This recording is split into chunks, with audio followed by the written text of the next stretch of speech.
Bom dia, pessoal! Mais uma segunda Gestáltica começando e hoje a gente vai de Iontef. Estamos na página 13 do PDF e vamos seguir a partir do subtópico História. Tá? Quem quiser acompanhar o livro, você pode acessar ele pelo grupo de estudos do Telegram. Então, vamos lá. Bom dia a todos. Já vou acessar aqui o meu para a gente dar sequência. História, precursores.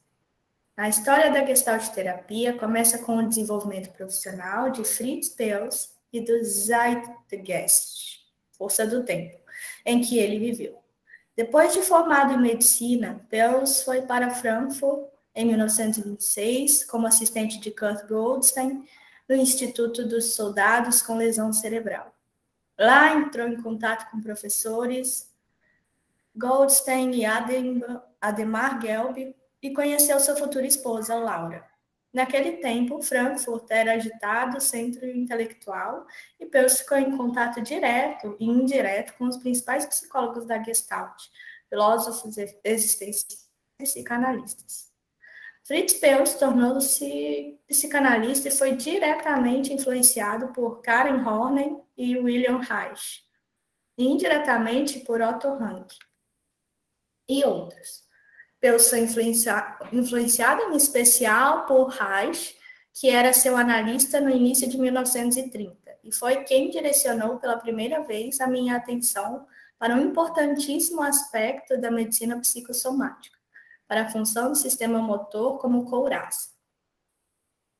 3 influências no desenvolvimento intelectual de Perls devem ser notadas. Uma foi a do filósofo Sigmund Friedlander, de cuja filosofia Perls incorporou os conceitos de pensamento diferencial e indiferença criativa, revelados em seu primeiro livro, Ego, Fome e Agressão.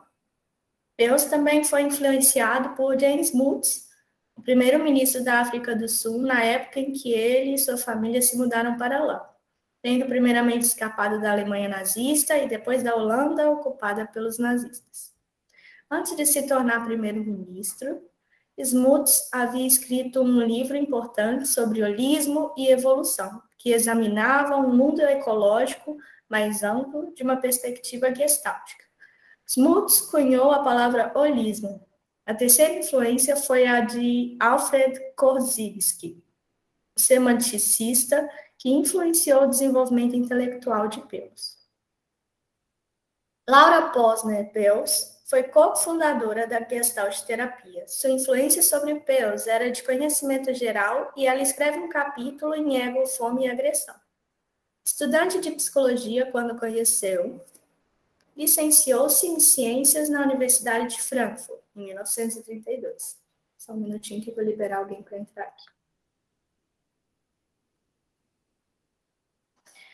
Ela teve contato e sofreu influências dos teólogos existencialistas Martin Buber e Paul Tillich.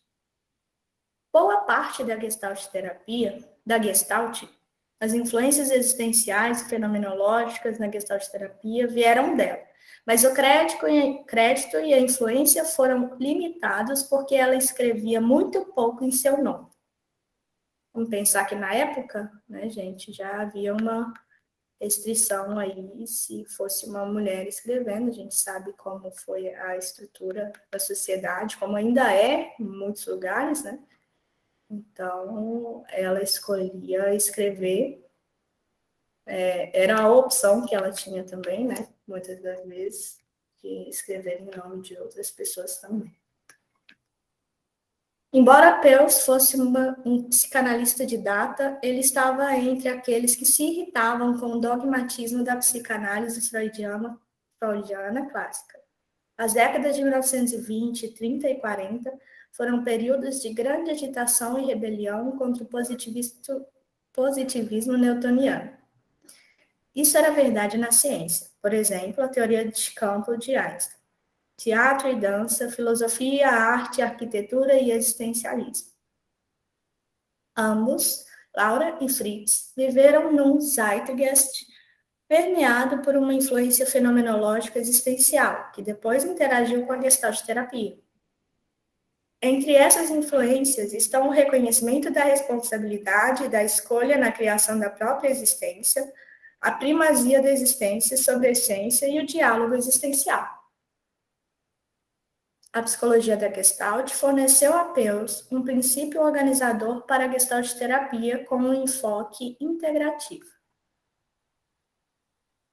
A Gestalt refere-se a uma configuração ou padrão de um conjunto de elementos. A psicologia da Gestalt acredita que os organismos percebem instintivamente padrões inteiros e não pequenos fragmentos. Padrões inteiros têm características que não podem ser garimpadas analisando-se as partes. A percepção é um processo ativo e não o resultado da estimulação de órgãos dos sentidos, recebida passivamente. Acredita-se que todas as situações têm uma organização inerente. Os organismos possuem capacidade de percepção acurada quando utilizam da sua habilidade natural de experiência imediata no aqui e agora. A tarefa da pesquisa fenomenológica e da terapia é utilizar essa capacidade para adquirir um insight da estrutura, daquilo que está sendo estudado. Pelo fato de as pessoas perceberem padrões inteiros naturalmente, conforme vão surgindo, a percepção do que está acontecendo pode ser mais confiável do que a interpretação ou dogma. Aqui, pensando na psicologia da Gestalt, né, é muito comum ser utilizado aquele exemplo dos 4 pontos, né, que estão próximos ali. A gente não vê 4 pontos, mas a gente vê um quadrado. Então, assim, a ideia que a gente tem de figura de fundo, daquilo que está sendo representado, a gente já imagina uma totalidade. E a gente associa todos esses pontos, e ao invés de a gente ver 4 pontos próximos, a gente vê um quadrado. Diga, Marinha. Sim, só queria ressaltar a importância disso para a gente, né? Da gente levar essa teoria para a nossa prática. A todo momento, né? Tem várias importâncias aqui, né? Inclusive Laura, né? Muito importante, mas eu não vou entrar nisso. E sim no foco que você pôs, que é a psicologia da Gestalt, né? Que as pessoas e os organismos, eles percebem padrões inteiros, como você acabou de citar a questão, né, dos 3 pontinhos que levam ao 4, ou 2 que levam ao 3. Por quê? A vida, né, e a maneira que os organismos se regerem, certo? Tá? Não são fragmentos, e sim padrões inteiros. Isso é muito importante, né?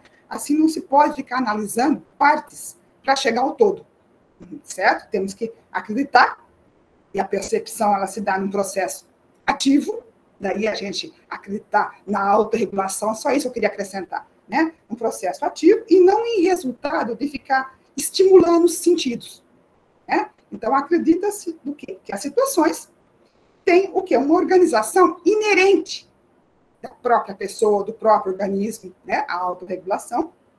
E qual é a tarefa? Nossa, como iluminador, como psicoterapeuta, daquele processo do outro que chegou com um fenômeno particular dele, né? É utilizar essa capacidade do outro, que é inerente, certo? Do organismo dele, para que ele possa, com o nosso auxílio naquele momento, ter o famoso awareness, insight, né? Como é mais conhecido aí, dentro da estrutura que ele já traz consigo. Né? É só isso que eu queria acrescentar, porque é de suma importância a psicologia da Gestalt, entre tantas outras coisas, né? No estudo aí de como se formou o nosso mestre, né? É isso. Obrigada por compartilhar, Maria. Bom, aí a gente passa para o subtópico origens. Antes disso, alguém quer falar alguma questão sobre o subtópico de história? A gente pode seguir.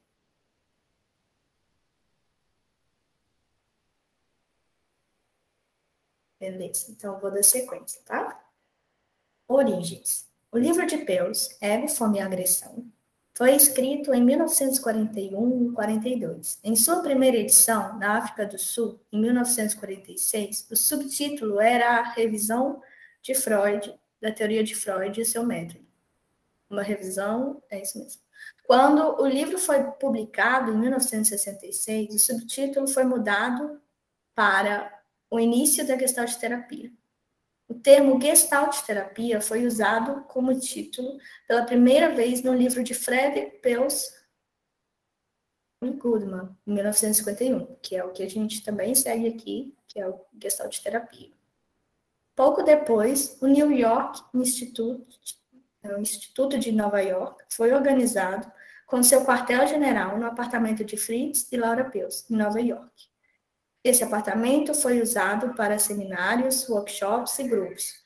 Entre os que estudaram com Pelz naquela época estavam Paul Weiss, Weissenfeld, Eastman, Goodman, Isadore Fromm, Elliot Shapiro, El Schaufen, Iris Anguilano, James Sinking e Kenneth Fisher. Durante a década de 1950, foi realizado um intenso programa de workshops e grupos de estudo por todo o país, antes da convenção da Associação Americana de Psicologia, que ocorreu na cidade de Nova York, em 1954.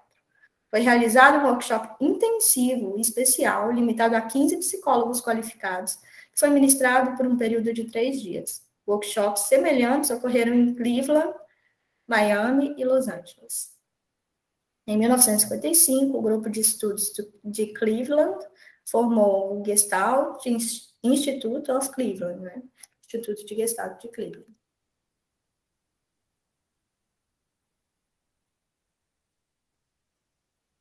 Fritz Perls mudou-se para a costa oeste em 1960, quando o Sinking organizou um workshop de Gestalt terapia para ele. Perls, Walter Kempler e James Sinking realizaram os primeiros workshops de treinamento no Instituto Esalen durante o verão de 1964. Esses workshops de treinamento continuaram sob a liderança de Perls e Sinking até 1968. 4 anos aí. Ou 5, né? Dependendo.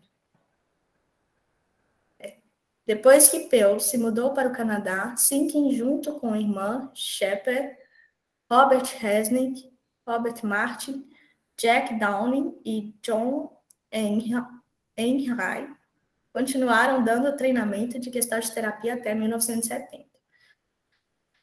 Durante esse período inicial, a Gestalt terapia foi pioneira em muitas ideias, subsequentemente aceitas em práticas terapêuticas ecléticas. O entusiasmo de contato direto entre terapeuta e cliente, a ênfase na experiência direta, o uso da experimentação ativa, a ênfase no aqui e agora, a responsabilidade do paciente por si próprio, o princípio da awareness, a confiança na autorregulação organísmica, a interdependência ecológica de pessoa e ambiente, o princípio da assimilação e outros conceitos semelhantes eram novos, excitantes e chocantes para uma sociedade conservadora. Até então, a prática psicoterápica estava dicotomizada entre a tradicional abordagem psicanalista da teoria pulsional mais antiga e as ideias pioneiras trazidas principalmente pela Gestalt terapia. Este foi um período de expansão com a integração dos princípios entre si e a elucidação e enucleação dos princípios deixados para o futuro. Assim, por exemplo, a Gestalt terapia foi a primeira a utilizar a presença ativa do terapeuta no relacionamento com o contato, mas não considerava detalhadamente o que constituía uma presença dialógica curativa.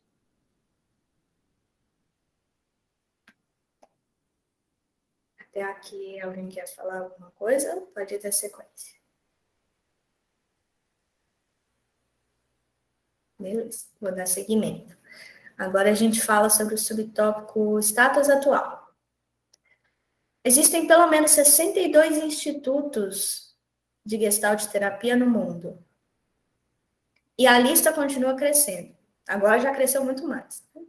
Praticamente toda cidade grande dos Estados Unidos tem pelo menos um instituto de Gestalt. Não foi estabelecida nenhuma instituição nacional. Por causa disso, não há padrões estabelecidos para institutos, didatas e estagiários. Cada instituto tem seu próprio critério para treinamento, seleção de associados e assim por diante. Algumas tentativas recentes de organizar uma conferência nacional para estabelecimento de padrões para a formação de terapeutas de datas não foram bem sucedidas. Não há padrões consensuais para o que seja uma boa gestalt terapia ou um bom gestalt terapeuta. Portanto, está a cargo do interessado em gestalt terapia avaliar cuidadosamente a formação educacional, clínica e o treinamento das pessoas que se denominam gestalt terapeutas e dão treinamento de gestalt terapia.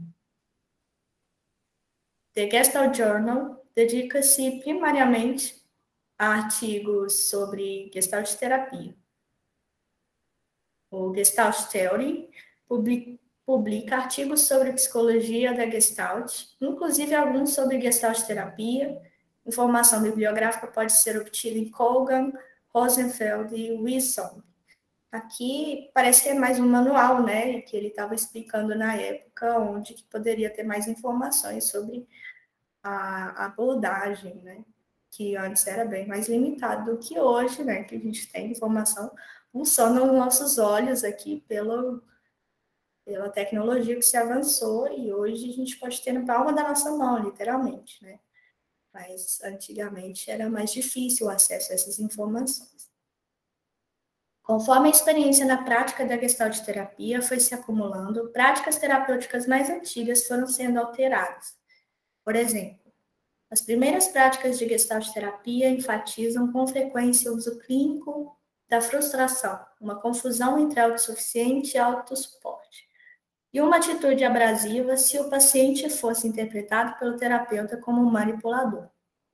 Essa abordagem tendia a acentuar a sensação de embaraço dos pacientes envergonhados.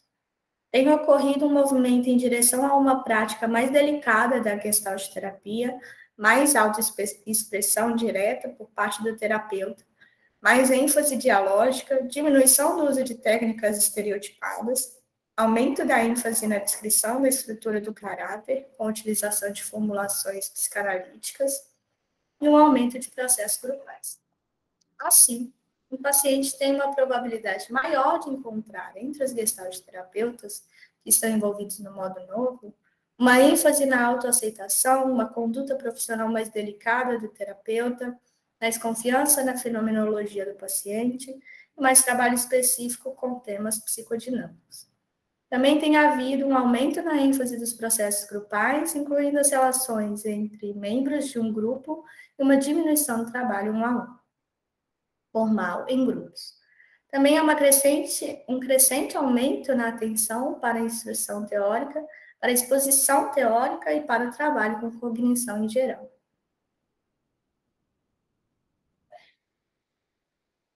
Personalidade. Teoria da personalidade. Interdependência ecológica. Alguém? Diga, Maria. Só queria, não sei se vocês viram, acentuar a importância que o próprio autor, que é o Jan Tseff, né, ele veio ao Brasil 2 vezes, né, e tem alguma coisa no YouTube, não sei se vocês viram, ele veio em 1987, até em preto e branco, tem uma tradutora. Apesar de ser cansativo, vale a pena ver, porque é ele mesmo falando, tá? O autor, e ele é no YouTube, e vocês podem procurar assim, aspectos de uma boa terapia. Ele está falando justamente isso aqui. Por quê? Como não houve e não há um padrão na nossa abordagem, certo? Tá? Fica muito a critério, e a gente espera que os institutos tenham bons critérios, e tem, tá certo? Tá? Mas ele faz uma denúncia de que tem muitas pessoas que não conseguem levar, na verdade, toda a teoria para a prática. Então, ali ele faz uma ressalva sobre aspectos de uma boa terapia e vai falando, inclusive dando depoimento dele com os seus pacientes, aonde ele errou, porque todos erram, né? A importância é não persistir nos equívocos, que chama, certo? Né? Tá? Então, eu deixo aí, né, a contribuição no sentido de quem tiver paciência, é uma coisa longa, de 1 hora, né? No YouTube, o próprio Jan Tseff falando sobre a importância de aspectos de uma boa terapia e, claro, quando você vai falar do branco, você fala do preto. Ele vai falar da má terapia também, tá?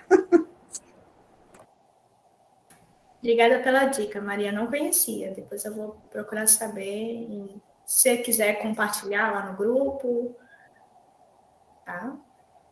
Beleza. Obrigada. Diga, Mário.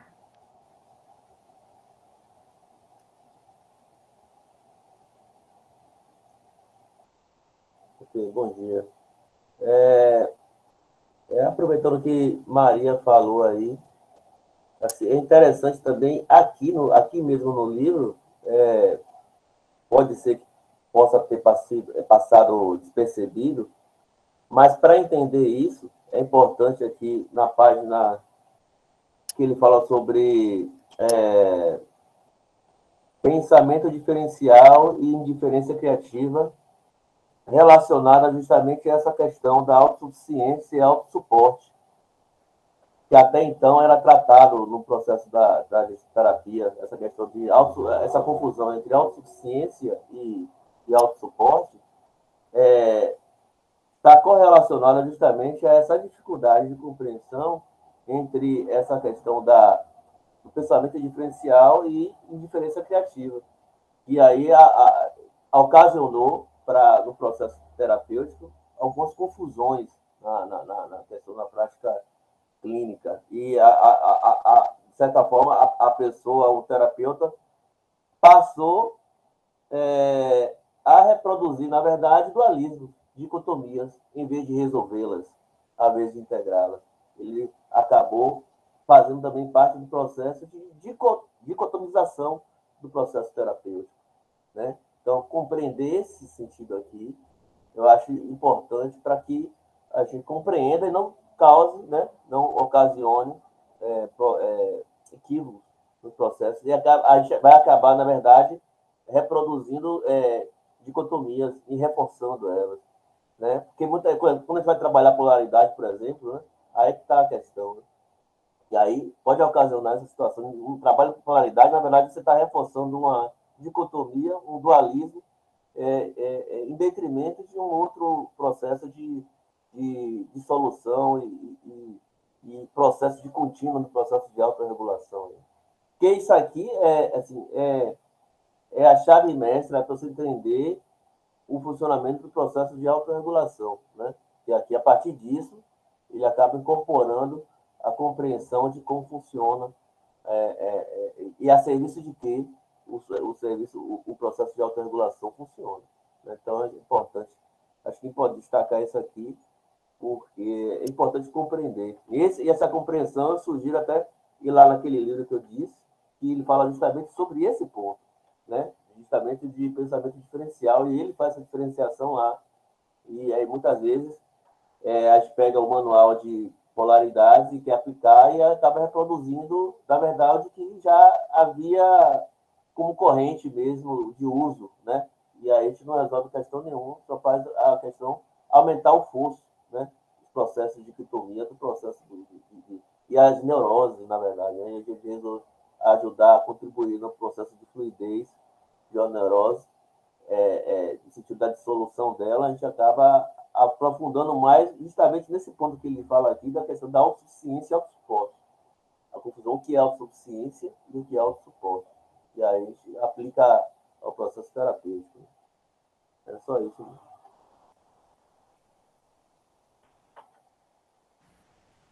Obrigada, Mário, por compartilhar. Bom, esses conceitos, né, de autossuficiência e autossuporte, eu não sei se vocês já trabalharam dentro da Gestalt terapia. Quando me vem o conceito de autossuporte, eu já imagino uma pessoa, né, que tem capacidade ali de lidar com as próprias questões sem necessitar ali de uma bengala, um apoio, né, ou de alguém ali que a sustente, ou de alguma forma que dê a ela essa segurança que ela ainda não tem, né? Então, o processo de heterossuporte inicial, que passa a ser um autossuporte com o desenvolvimento, com o amadurecimento e o crescimento da pessoa.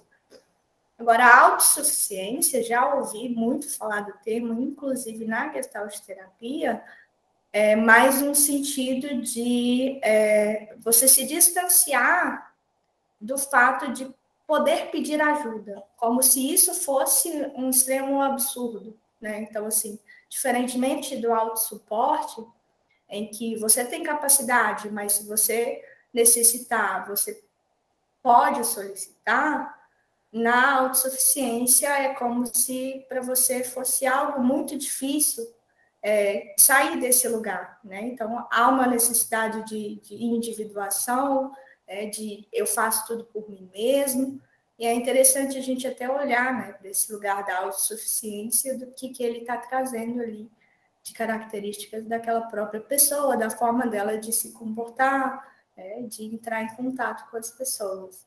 O que essa autossuficiência está querendo dizer aí dessa pessoa que não se permite ser ajudada, não se permite estar em contato com outras, né? Eu me basto. E sabemos, né, que principalmente na Gestalt terapia, a gente é um ser de relação. Há aí uma interdependência entre os seres, e isso é indiscutível, e uma pessoa que se mostra autossuficiente, se distancia disso, tem um quê, né? Tem um significado, é importante a gente analisar qual que é o sentido disso para ela. Tá bom? Ok. Então, sequências, então, e agora a gente vai falar de teoria da personalidade. Lembrando que estamos na página 15 do PDF, 27 no livro físico. Interdependência ecológica, o campo organismo-ambiente. Uma pessoa existe pela diferenciação entre o self e o outro, e por conectar o self e o outro. Estas são as duas funções de uma fronteira.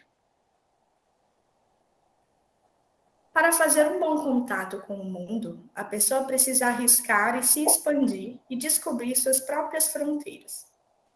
Faz parte de uma autorregulação eficaz, um contato em que a pessoa percebe novidades no ambiente, que podem ser tóxicas ou nutritivas. Aquilo que é nutritivo é assimilado e o restante é rejeitado. Um fluxo comum, normal, né? Em que não existe desajuste, em que não existem bloqueios. Este tipo de contato diferenciado leva inevitavelmente ao crescimento. Outro conceito, metabolismo mental. Em Gestalt terapia, o metabolismo é usado como metáfora para o funcionamento psicológico.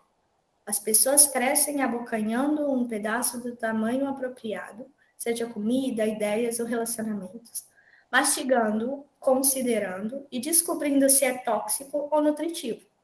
Se nutritivo, o organismo o assimila e o torna parte de si. Se tóxico, o organismo cospe fora. Rejeitam. Isso exige pessoas dispostas a confiar em seu paladar e em seu pensamento. A discriminação exige perceber ativamente estímulos exteriores e processar estes estímulos exteroceptivos juntamente com dados interoceptivos. Interessante essa ideia do metabolismo mental, e agora me veio aqui que ele fala justamente disso, né? Que exige pessoas dispostas a confiar em seu paladar e em seu pensamento. Então, se existe, né, uma história, se existe aspectos dentro da história de um indivíduo em que ele é desconsiderado em seus pensamentos, em suas ideias, quando criança escutava muito aquela boa frase, entre aspas, de que quem manda aqui sou eu, você não tem que querer nada, e foi assimilando, não, introjetando essas ideias em si, então vai ter muita dificuldade em acreditar nas próprias palavras, nos próprios pensamentos, no próprio potencial, né? E isso dificulta aí o processo que ele teria de confiar nesse paladar aí, que seria essa forma, né, dele poder rejeitar ou dele poder considerar a respeito do que ele mesmo acredita, nos valores que ele estabeleceu para si. Muitas vezes é difícil, é confuso saber o que é dele e o que é do outro, né? Porque ele não confia em si mesmo, então ele não sabe muito bem, então muitas vezes busca o apoio de outras pessoas, né?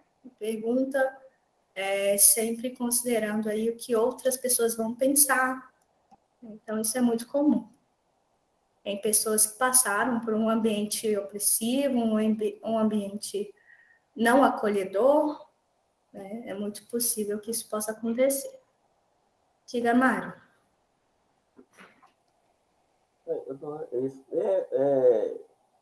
Esse metabolismo mental é justamente resultado daquele artigo dele, sobre que ele fala sobre resistências orais, né? Uma publicação que foi feita, e também do livro Ego, Fome e Agressão. E ele aí introduz justamente essa questão para justamente fazer essa virada, essa guinada aí, né? Em relação a esses aspectos aí, em comparação à psicanálise. E faz essa correlação entre a questão fisiológica, né, que é a questão, inclusive, do bebê, desde a questão da aquisição, da dentição, ao processo de mastigação e metabolização do alimento.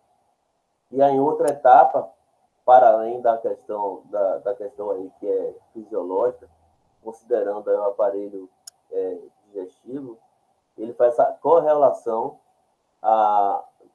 de certa forma, a questão do metabolismo mental, né? Que, de certa forma, ele tem até uma referência que fala sobre a questão da hóstia na igreja. Quando você vai receber a hóstia, quando a pessoa da igreja, a pessoa vai lá, o padre chega, coloca a hóstia na sua boca e você engole. Não há nenhum processo ali de mastigação, inclusive, né?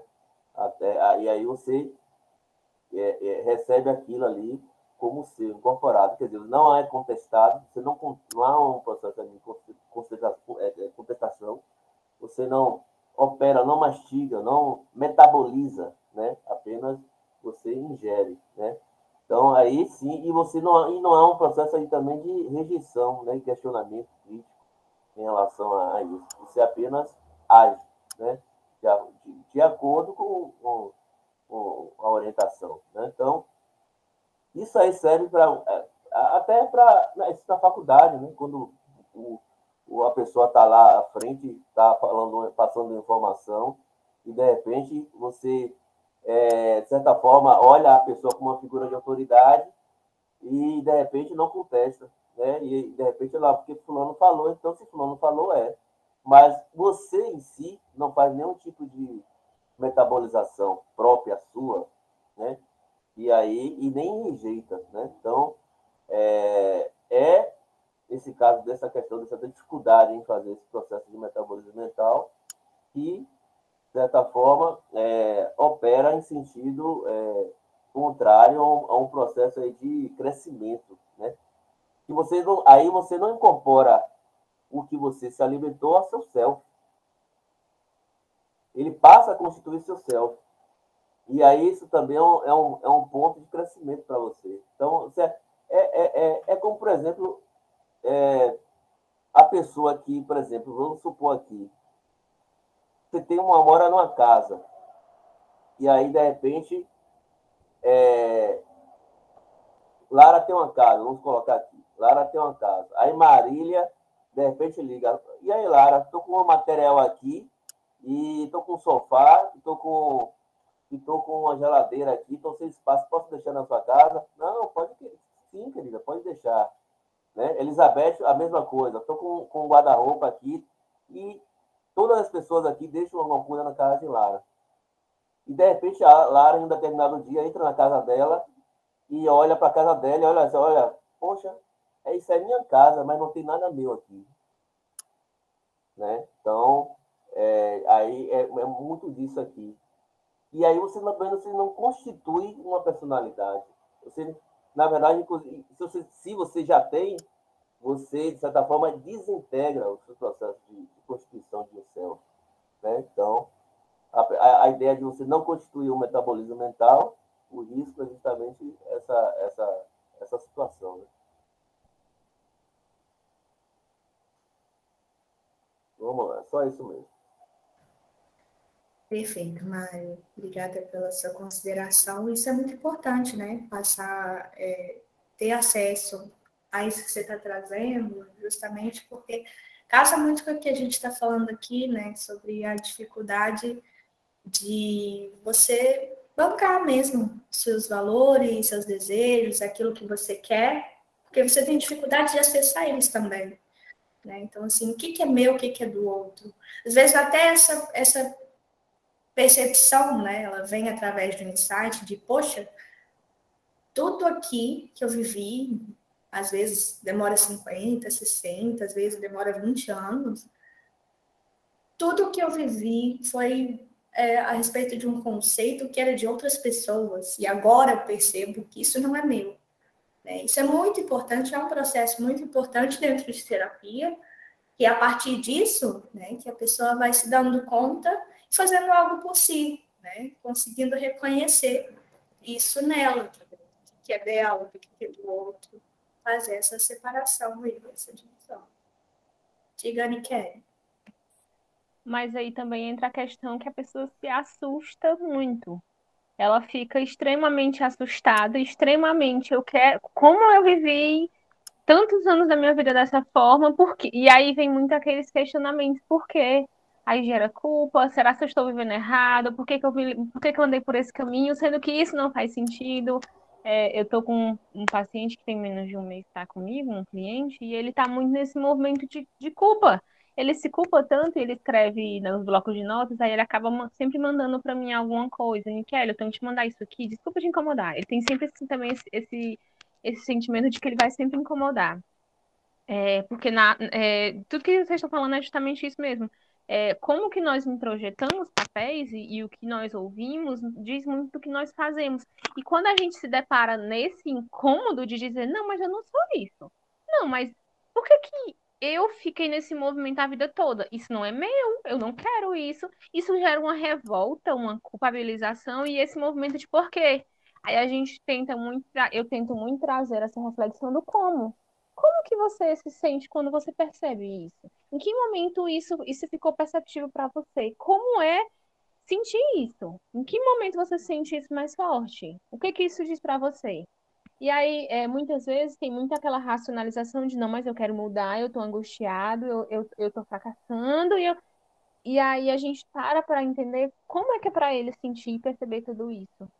Como que, de fato, eu estou me adequando ou me percebendo diferente para encontrar os meus sentidos, porque é meu. E o quanto que eu percebo que em mim tem do outro que me assusta. E por que que me assusta? E como é que me assusta tanto? Porque muitas vezes tem um como, ou um porquê. Por que que eu tô assim? Por que que eu aceitei? Eu não. E aí o convite que, enquanto gestalterapeuta, também é esse movimento mesmo de trazer percepções à tona a ponto dele, para que ele compreenda como que ele está, o quanto que para ele esse movimento pode contribuir para quem ele é e para quem ele quer se tornar, vir a ser. E é muito disso que a gente está conversando aqui.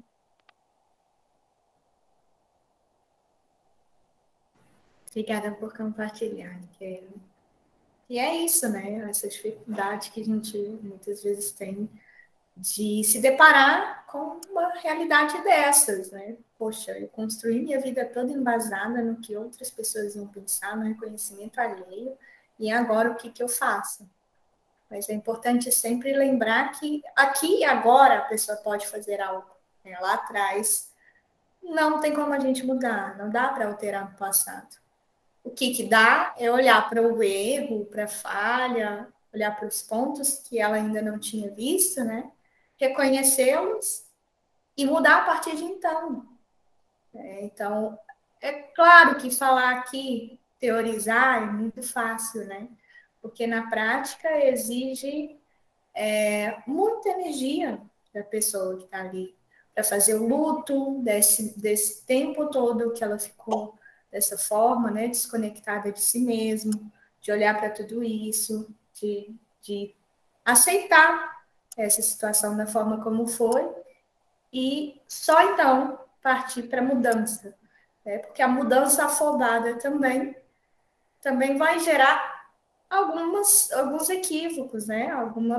A pressa não leva à perfeição, já dizia dito popular, né? Péssimo eu jogar um dito aqui. Mas realmente, né? Parar para pensar em um ato apressado dessa forma, o que é que ele diz de alguém, né? De algum cliente. Então, assim, olhar, analisar, entender qual que é o processo do cliente, o que ele está vendo realmente disso tudo, como ele está se sentindo, e abrir espaço para ele poder sentir a dor, a angústia, a decepção consigo mesmo. Isso é importante também de ser sentido, né? Diga, Maria.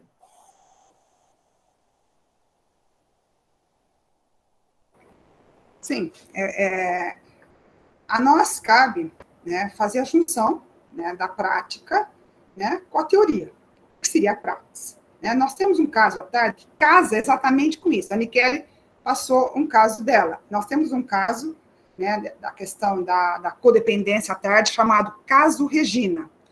A Regina é a própria, não vou trabalhar o que vai ser à tarde, mas só estou dizendo que, se vocês quiserem fazer um link da praxis, está aqui, ó, a nossa cara. A teoria, pela manhã, dada agora, né, sobre essa questão dos processos de metabolismo, fazendo uma comparação, que é o processo, como o Mário bem falou, mental, certo? Tá? Do quê? Ela estava dessensibilizada, porque ela era uma dependente de um dependente químico, na relação dela com o marido, ela estava dessensibilizada. Com o início da psicoterapia, ela começa a ter sensações, então ela começa o quê? A perceber o gosto do alimento, né? O alimento, primeiro ela põe na boca, antes ela não sentia se era doce, se era amargo, entendeu? Ou se era azedo, né? Tá? Daí ela começa a sentir que aquilo não cabe na vida dela, eu quero mudar. É essa a frase que foi um estudo de caso, né? Feito, eu quero mudar. Então ela começa a ter a sensação, primeiro sentido. Por quê? Porque ela começou a agredir e a mastigar aquilo que ela percebia. Daí veio aquilo que a Michele bem pôs. O medo. Daí veio a outra coisa. Eu já percebi a sensação. Não sei se vou conseguir. É o medo. É outra fase. Não é mesmo? Que é a fase do quê? Da deflexão. Eu fujo, porque eu não conheço o novo ainda, eu só conheço esse velho. Certo? Essas coisas que eu estou recebendo são negativas, mas é o que eu tenho. Daí eu fujo. Existe um lapso entre a sensação, que eu já descobri que aquilo não me cabe, porém, né, seguir na psicoterapia vai levar você a ter o quê? A consciência de que você vai conseguir, que você pode, que aquilo não te pertence. Então, já é uma outra fase, que é a fase do quê que a gente põe aqui? Do agredir, mastigou e percebe o que é do outro, certo? Porque foi introjetado a vida inteira, né, certo? Né, de como mudar. E a mobilização para realmente ir em busca do que ela pode fazer para sair daquele relacionamento que não está nutrindo. Então, é assim, gente. Caso Regina fecha exatamente com essa situação aqui, né, dos nossos mestres teóricos nos ensinando, nos levando aquilo que pode nos beneficiar, e é a única coisa que eu acredito que, de fato, possa acrescentar mais e mais na nossa prática, que é a ligação da teoria, que é básica, com a prática, chamada praxis, né? Tá certo? É isso aí.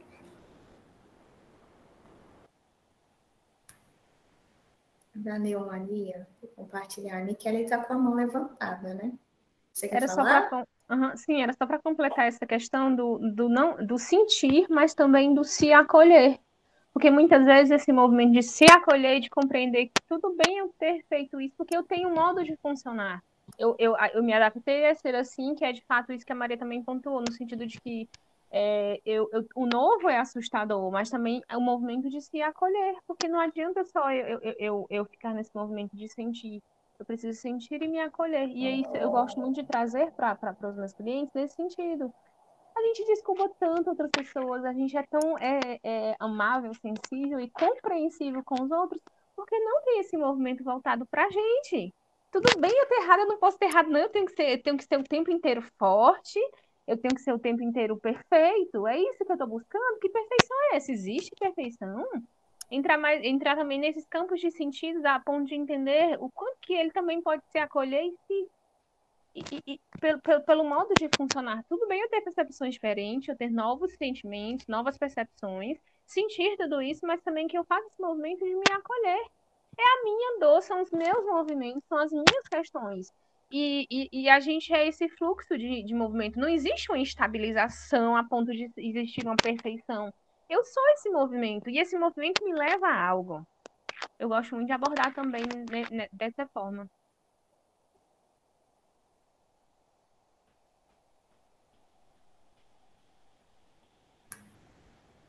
Obrigada, Kelly. Elizabeth, você quer falar? Está com a mão levantada? Então, eu gostaria de compartilhar uma vivência minha quando o Mário disse, me mobilizou bastante, e agora que vocês estão concluindo, isso está muito presente, e eu não gostaria de ficar com isso só para mim.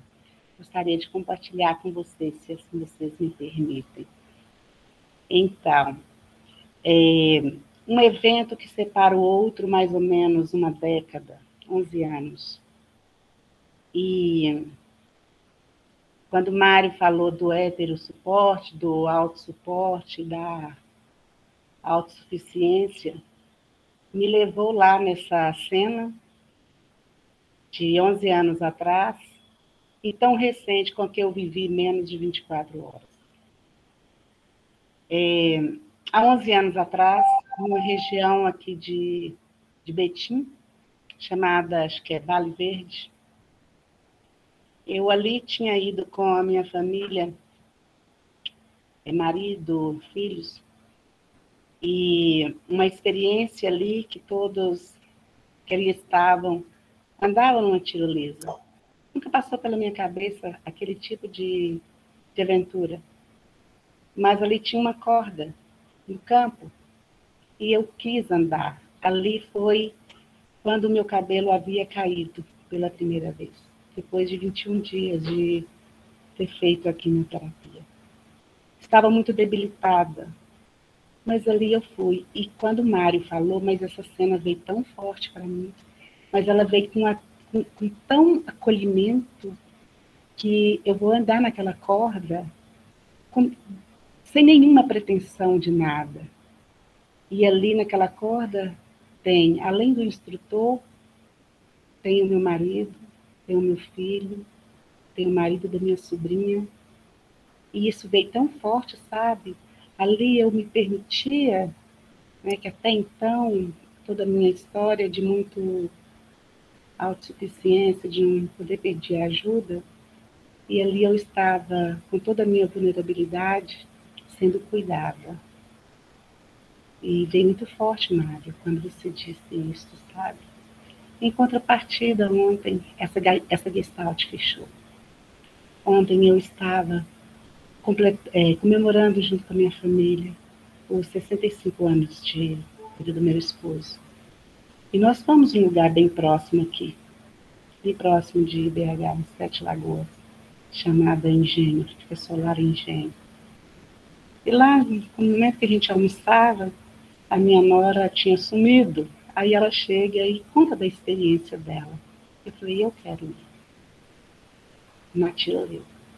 E ali, toda a minha família, ninguém ali acompanhou, a não ser um filho meu, para me fotografar, para me filmar. E eu senti que a Gestalt fechou. Então, isso que vocês falaram agora me veio tão forte, mas veio tão potencializador do meu autossuporte, de eu poder também cuidar de mim e também deixar cuidar de mim quando não era possível, há 11 anos atrás. Era isso que eu queria falar com vocês. Obrigada, gente.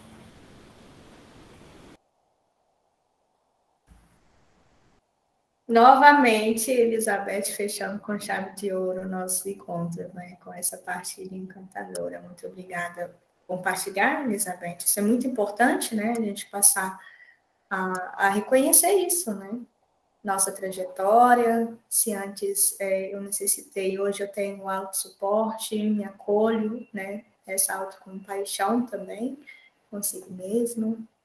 A gente vai falar sobre isso também na nossa próxima televisão, Nosso próximo tema é justamente autoestima e autocompaixão, de olhar para si, né, e se conectar com isso aí, dar esse suporte para si mesmo, que é bem necessário. Obrigada pela sua partilha. Mário quer falar, certo? Nossa, entrando que Anne Kelly, né? Anne Kelly e Elizabeth também falou, acho que dá para linkar um pouco as duas coisas. Dá para linkar um pouco as duas coisas.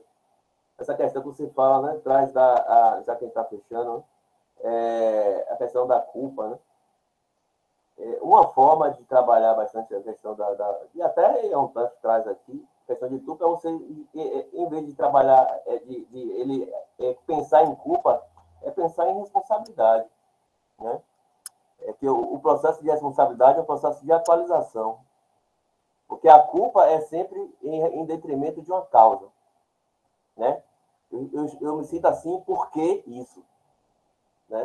Então, mas é justamente trabalhar essa possibilidade, essa questão da responsabilidade e da responsividade, que é de ele assumir a responsabilidade e trabalhar a qualidade de resposta que ele dá àquela situação, em determinado contexto, né?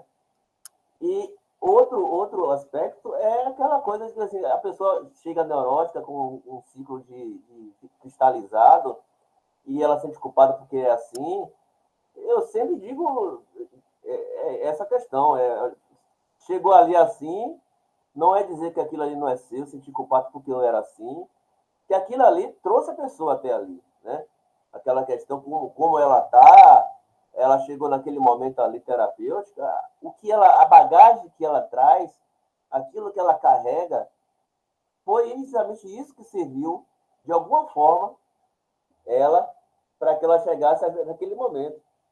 E a ideia agora é o seguinte, de saber de que nesse momento isso já não me serve mais, porque eu quero andar por outros caminhos. E isso desse ponto de vista, assim, espontâneo, né? No processo terapêutico, fazer que ele incorpore facilite essa ideia, porque senão a pessoa fica presa na culpa, muito na culpa, na causa, e sempre fica procurando várias causas, né? Justificativa, explicação, motivo, né? Então, a ideia que você falou do como, né? O que, como e para quê, né? Para que eu faço isso? Né? Para que eu estou fazendo isso para mim? Porque para que eu estou me culpando dessa forma? Né? A serviço de quê? Então, isso quando a pessoa consegue encontrar caminhos de possibilidades para essa resposta, né? Aí já contribui muito, porque para o paciente saia desse ciclo aí, né? E o que Elizabeth traz a questão do autossuficiência, o autossuporte e heterossuporte, né? A ideia do autossuporte é diferente da autossuficiência. Na autossuficiência, o organismo ele não depende de nada. No autossuporte, o organismo também não depende de nada. Só que ele está em relação, ele tem consciência que está em relação.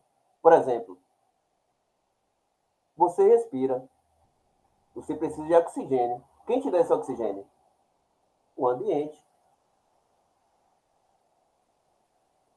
Então, a ideia do autossuporte é que você tem que ter a ideia que você tem essa consciência que você está sempre em relação com algo, né? Seja ser humano, seja a perspectiva, a partir de uma perspectiva ecológica, de um objeto. Então, você está sempre em relação. Você consegue se organizar internamente por conta própria, mas você tem consciência de que você está em relação com. Da autossuficiência é diferente. Você é um organismo que não precisa de nada, né?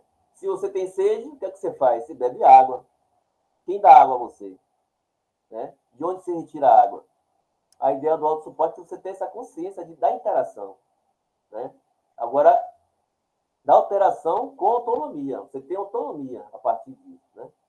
Então, essa que é a diferença básica, né, assim, dessa confusão que se tem que muita gente tinha autossuporte, e aí a gente confunde essa questão de que porque eu posso resolver minhas próprias coisas. No autossuficiente é a mesma coisa. A diferença do autossuporte é que você tenha consciência de que você está se relacionando e necessita de algo, né, do ambiente, para que você possa, de certa forma, crescer enquanto pessoa. Né? Então, acho que a grande diferença aí é isso, né? Em relação a essa questão.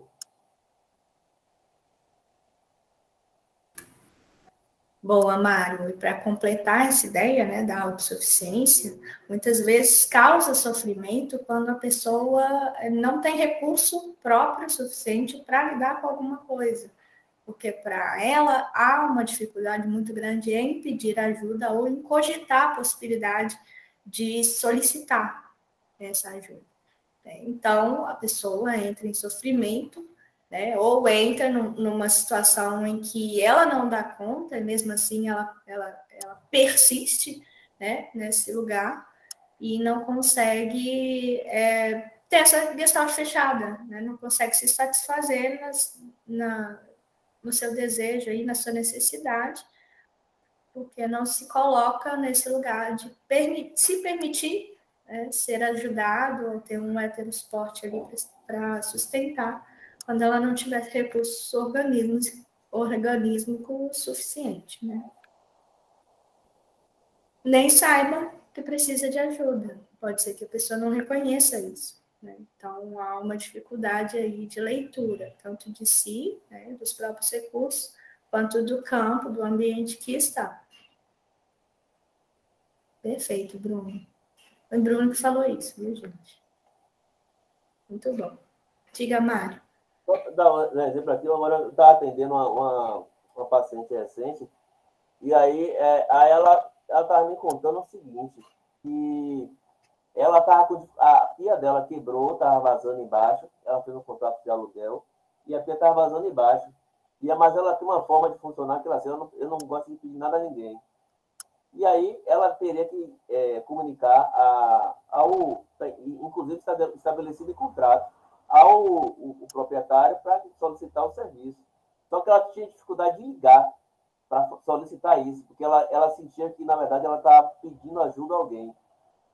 E aí ela tem uma dificuldade incrível de fazer isso. Aí no processo lá de terapia, é uma coisa que pode ser óbvio para muita gente, mas isso circula por outros vieses aí, né? Em outros sentidos aí, que é carregada essa estrutura de funcionamento. E aí ela tinha essa dificuldade, inclusive para outras situações da vida, né? E aí ela experimentou apenas a experimentação de realmente ligar e solicitar um serviço para que a pessoa fizesse lá e resolvesse, porque ela estava vazando, estava morando na casa, ela estava tendo problemas, mas ela não conseguia ligar para a pessoa para solicitar ajuda. Né? Uma coisa que já está pré-estabelecida em contrato, inclusive. Né? Nem denotaria um favor, nem denotaria aí é uma coisa que está implícita no processo de relação ali, inclusive contratual, que é pré-concebido. Ainda assim, a pessoa tinha dificuldade. Você vê como é que isso pode ser enraizado da pessoa, né? Que pode invadir espaços sociais aí, né? Psicológicos, em todos os campos aí da relação, os processos de contato de relações que a gente tem em todos os campos de nossa vida. E aí a gente, às vezes, não se dá conta. E a partir disso, dessa coisa simples, foi justamente o ponto de referência que ela se deu conta de outros processos. Olha só que coisa aparentemente boba, né? Mas olha só que a partir de uma coisa dessa tão trivial, ela se deu conta de um processo profundo que ela passava na vida dela. E ela passou a se dar conta e trabalhar essas questões e experimentar essa possibilidade de resolver situações e questões em outros campos. Né? Então, você vê que o ponto terapêutico de solução de questões podem aparecer de qualquer circunstância. Né? Não tem uma coisa sublime, específica, né? Mas ela pode vir de acordo com o que o campo oferece. Né?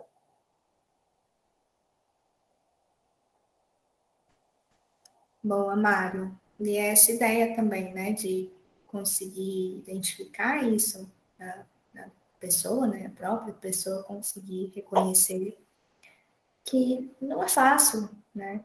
Parando para pensar aqui, a maioria de vocês aí terapeuta também está no lugar de cliente, como a gente passa por situações similares também, né?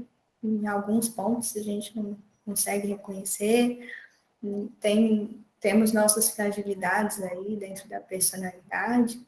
É importante que a gente consiga, dentro disso, né, que o Mário falou também,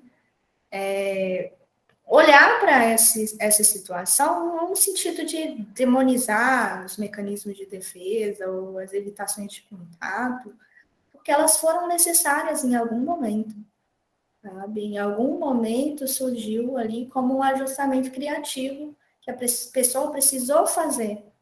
Foi cristalizado ao longo do tempo? Virou um hábito? Virou uma repetição, um padrão? Sim.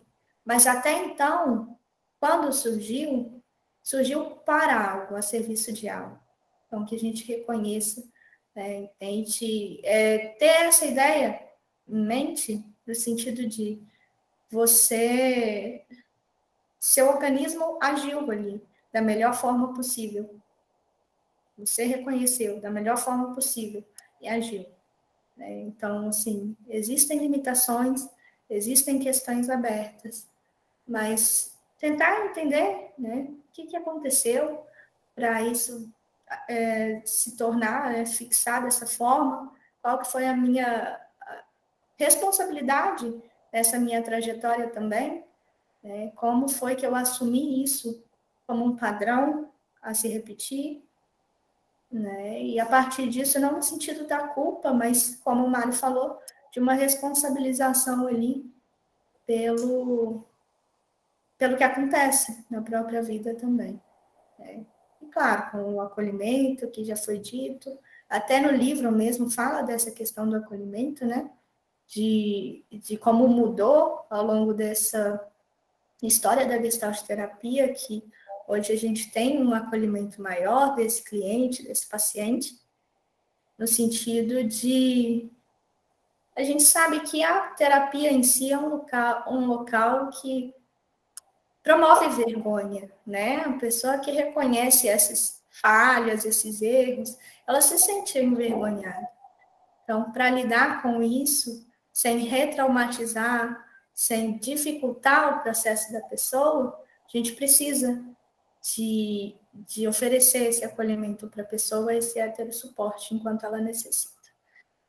E é isso. Alguém quer falar algo enquanto a gente finaliza?